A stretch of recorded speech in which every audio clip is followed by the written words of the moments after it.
Hello, this is Ahhhsoneo. Welcome back to my channel. I am going to do something a little bit different today. If you've been here before, you know I like to make videos about luxury items, beauty and handbags and such. And so I do have these how-to videos I've posted in the past, how to survive sale season and how to survive like your makeup addiction. And I wanted to do something similar today, and I'm calling it how to survive your handbag, or should I say Louis Vuitton addiction. So what I wanted to do today was this whole thing, because I put a picture on my Instagram and I'll insert it here.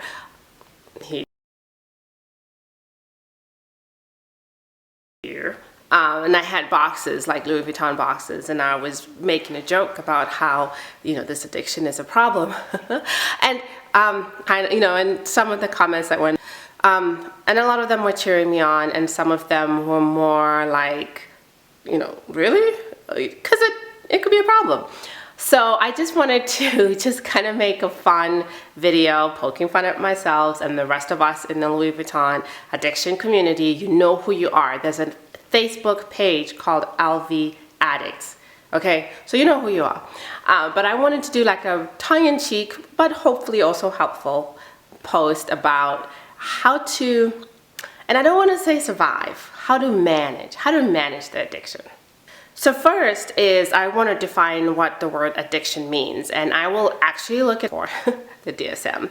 I will actually look it up in the DSM and try to post the definition. The DSM is the Diagnostic and Statistical Manual, Diagnostic, and I can't remember. I guess while I'm not necessarily calling this an addiction, because as you saw from the explanation of what an addiction is, what I'm kind of going through here is just something that maybe it would be better off calling it an obsession, or things we are obsessed with. And believe me, Louis Vuitton and luxury handbags becomes an obsession. But it's more than just, I know in this video I'm focusing on these particular brands and products, but it can be anything. It could be a shoe fetish, it could be, you know, Christian Louboutins, it could be makeup, it could be food, it could be exercise, it could be booze. I mean, there's real addictions out there, and I'm not trying to minimize those and how people struggle with those. This is more for us, those of us who are kind of teetering on the edge. I really think obsession is a better word. We're obsessed with these things, and you know, but that edge can be such a fine line. Is it fun, or are you crossing over into the dark side? So anyway, so these are my tips. One, stop buying bags thinking that you're making an investment. So let me tell you something. I see so many people buy a bag and then turn around and go, well, I'll make my money back when I sell it. Unless you're buying an Hermes Birkin, a Kelly, or a Chanel flap, and then keeping it in extremely pristine condition, the probability of you making your money back is extremely small. And okay, so let me define what I mean by investment. It's property that you own that you can sell for a profit. My understanding, for a profit. So if I buy something for $100 and then I sell it for 101, that dollar, 1%, is my profit. If I buy something for $100 and sell it for 98, then I actually have a loss of $2. I have not made a profit. I almost made my money back, but I did not make a profit. And this is something I personally feel like I see in the Louis Vuitton collectors world all the time, is people who buy purses, keep them for a couple of months, or and try to sell them. Unless you are extremely lucky to buy something right before it's discontinued and then manage to sell it during that craze right after it's discontinued and make an actual profit, good. But for most people that I see, they buy something and by the time they try to sell it, they don't make a profit. Either because they don't sell it themselves, they sell it through a consignment store or something, and they take their 30 to 40%. So that, again, that means you've lost 30 to 40%. Or they just don't get the price of it brand new. Because me, as a buyer, if buying it from you for $160 or $1,060, where I can buy it from the store brand new for $1,060, then I'd just rather buy it from the store. So if it's something that it's readily available, making it an investment piece is not an investment piece. So that's where I stand on that one. So yeah, don't buy bags because you think you're going to make a ton of money from them, except for the ones I mentioned in the beginning. And there's lots of newspaper articles or internet articles that show how Birkins, Kellys, and Flaps will keep their funds, their value. But for the most typical run-of-the-mill bags that we buy and hoard and love, by the time you turn around and sell it, you don't make a real profit. So, okay, is very, very simply, keep a spreadsheet. Keep a spreadsheet of what you spent, of what you can sell the purse for now, if anything, if you want to sell it. Because, and this is very easy, you can go on eBay and look for purses that have sold, not what's listed, because I could list my Speedy 25 that I've had for 10 years. I could list that bugger for $1,000, but that doesn't mean I'm gonna get $1,000, right? Look at what sold, what did it sell for? Or take pictures and send your bags to the consignment stores and see what they offer you. See what they come back, you know. But keep that spreadsheet of, hey, in the last 10 years, I spent $15,000 on purses. And this collection is worth $7,000. They actually made a 50% loss if you sell them. Anyway, but that can help you kind of go, okay. And this is the part where I will come in later on and talk about purse piece and loving your pieces, in that if you're realistic about what it is and how much it costs and the actual outlay and profit or lack of, then this notion that things are investment pieces, that might start to go away.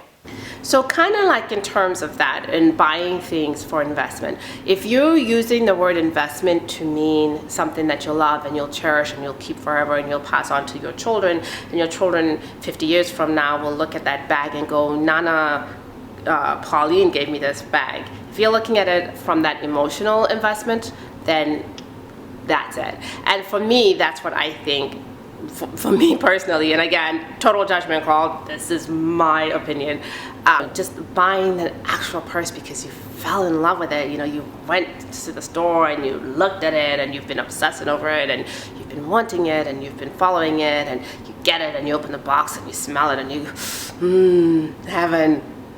That's a bag you should buy. That's a bag you should buy. But not because you're thinking, oh, let me buy this bag and turn around and sell it. Or let me buy this bag, keep it for 2 weeks and turn around and sell it. Let me buy this bag, unbox it, keep it for 3 months, sell it. Yeah, no. That just makes you a reseller. So that's number 3. Are you know, and some people, that's what they want to do. Some people, that's how they can buy the bags, is continuously rotating them through. And I understand that. And I understand that rule of one in, one out, or having to sell a bag to fund another bag.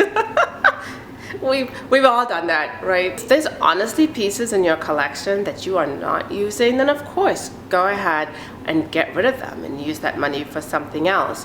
But buying a bag with the purpose of selling it in 3 months to buy another bag, it's such a hassle. Why not just do that rent a bag thing, or find a group of people you can rotate bags through, or, you know, a bag sharing service, a bag sharing service.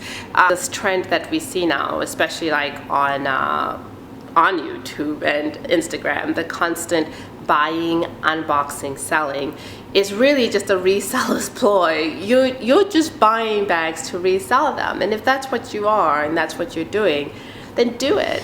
If you're buying bags that you're really going to enjoy, I think one of the ways to make you keep a bag and keep a bag for a while, and I'm going somewhere with this, is that tie the bag into an experience. So, oh, I went on my honeymoon, I bought this purse. It's more likely to be something that you are will cherish more. When we just buy, and you just like online shopping, click, click, click, in the Facebook groups, click, click, click. When you buy like that, then it's might be less meaningful, might be more inducing. I can't find the word I'm looking for, but it might induce you more to sell a bag, not cherish it. But if there's nothing, you know, tying you to the bags that you're buying, then to me, then it's not for the enjoyment, it's not for the cherishing, and it's not for the keeping of the bags. It's more just, it feels so much more transactional. But I don't know, maybe it's my pet peeve, but kind of touching on the whole constant buying purpose thing, I feel like there's really no need for the constant buying that we see on YouTube now. It's like you don't have to buy every single bag that comes out. You know, it's chasing the constant high. I feel there's some people who see which bags are trending and those are the bags they buy. I'm sorry. I feel like I'm being very judgmental in this video, but I guess I just want to get things off my mind. But anyway, so it's just, oh, the LV corset, that's the one everyone's talking about, that's the bag I must have. Oh, the Capucines, that's the one everybody's talking about, that's the one I must have. Oh, the new boy bag, oh, the new mini flap, that's the one everybody's talking about, that's the one that I must buy. And then I'll do my unboxing, and then I'll keep it in my closet for 2 months, and then I'll sell it because I never used it. What is the point, honestly? What is the point? Yeah, so no need to buy every new bag that comes out, just really buy what you like. It is a don't be wary of Ban Island. For me, Ban Island means I binge before, which is why I need to go to Ban Island to begin with, and then I binge the minute I come off of Ban Island. I watched this video, her name is Amy, and I'll link her down below, but she had a video where she talks about how she just rode herself off of Ban Island. It's like we all talk about how we're gonna put ourselves on a ban, and then the minute out the door, out the gate, when your ban is over, is you go in this massive binge. Sometimes the ban isn't even self-imposed. It's imposed on me by my bank account. It's not a choice. I just don't have the funds. And then it's like the minute you have some funds, then you're rowing yourself straight off of Ban Island. Ban Island is a scary place. It's a place where you need to be wary because it's not something that you necessarily chose, and so it's not somewhere where you'll stay. The minute you can leave, you will leave. Versus having purse peace. So purse peace is when you're like, that's it. I have every purse that I want. I am at peace. You're not trolling to see what's available on the websites. You're not checking out everybody's Instagram pages. You're not going to Louis Vuitton just to visit the bags. You're just, hey, I like that bag. I got it. I'm good. You're not chasing the next big high. So then this kind of ties into the whole no need to buy every bag that comes out. Because when you're chasing it, you know, when you're chasing the next big high, then it's about the high. It's really not about the bag. And so, you know, and that's the thing about when you have purse peace, because purse peace, you're just at peace. It's a good state to be. You have what you want and you're happy with it. Now, don't get me wrong. Sometimes, again, like Ban Island, purse peace is imposed on you because you don't have the funds to buy anything else. But I think purse peace is different in that for a lot of people who claim purse peace, they do have the funds to buy many other bags, but because they're in that Zen state, they don't chase the next high and are looking continuously for something else. Okay. But if you have all your bags out on display, keeping them as collector's pieces, isn't it what we do here? Don't we call ourselves collectors? Oh, I collect Louis Vuitton. Oh, I collect makeup. Oh, I collect shoes. Oh, I collect Chanel. Whatever.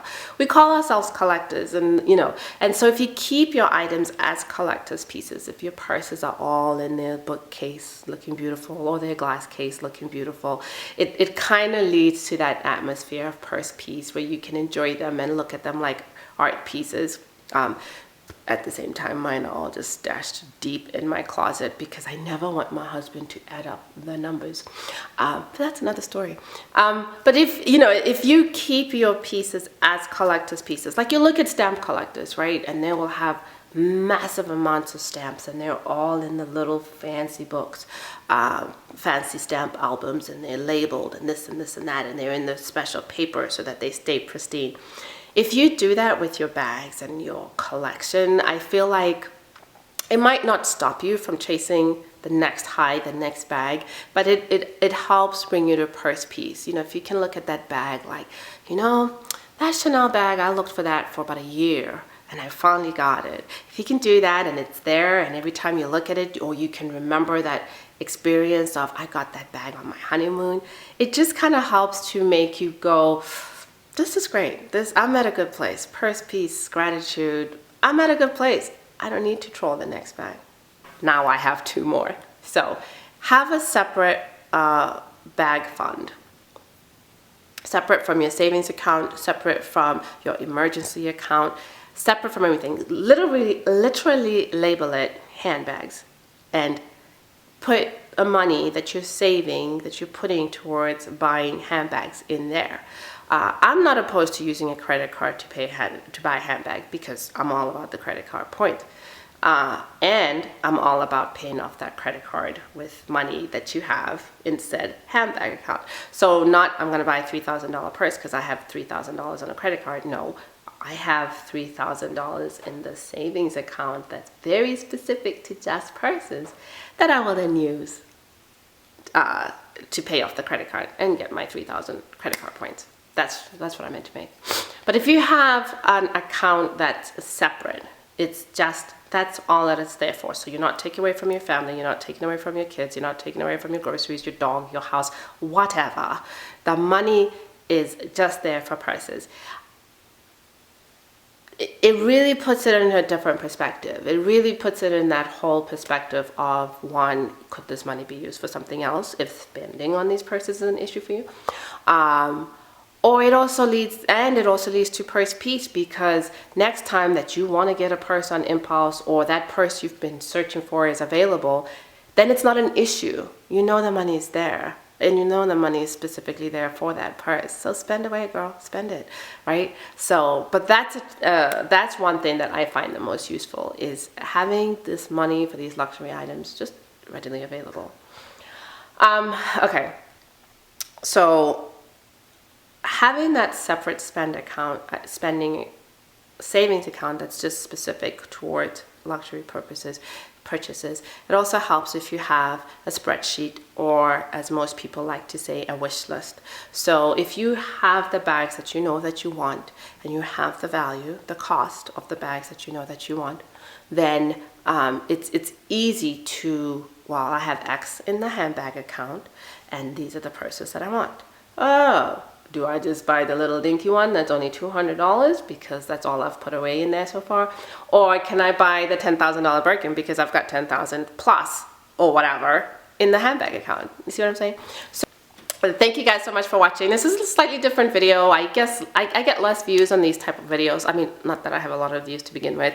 So if you do like these kind of videos, I am going to start making more videos where I am less hauls, less stuff, more talking. So we'll see how it goes. I have some stuff I want to share, basically, and some stuff I've been asked to share, and I plan on doing a video that, some of this I will talk about, which is my top 10 favorite books, and talking also about law of attraction from my perspective. That's one thing I've learned about law. That's one of the many things I've learned about law of attraction.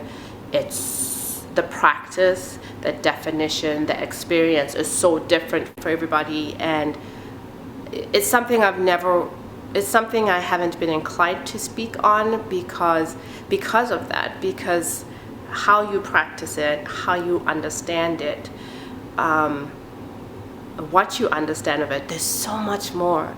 There's so much more than just The Secret and the law of attraction. There's so much more, and I don't even think I've begun to understand. Anyway, I will get into all of that in some upcoming videos that I am planning on working on. As you've seen from the way this video is so rambly, I really need to script it out. I had notes for this video and I still got off. So with those videos, I really do want to take the time to script them out and edit them out properly and share. Yeah, I will get into that. I'm just rambling. Okay guys, I'm gonna wrap this up because I am literally just rambling, which is what I do very well. So thank you so much for watching. If you have a Louis Vuitton addiction obsession problem, or a Chanel, or a handbag, or makeup, a pair of shoes, hot dogs, beer, coffee? Coffee. I've heard about coffee. If you have any of those things, which I hope you enjoyed this video, share it with somebody else you know who shares these first world problems. Yeah, I said it. And thank you. Thanks for watching. I hope this was funny if not helpful, or helpful if not funny. Yeah, okay. Random thoughts. Bye guys.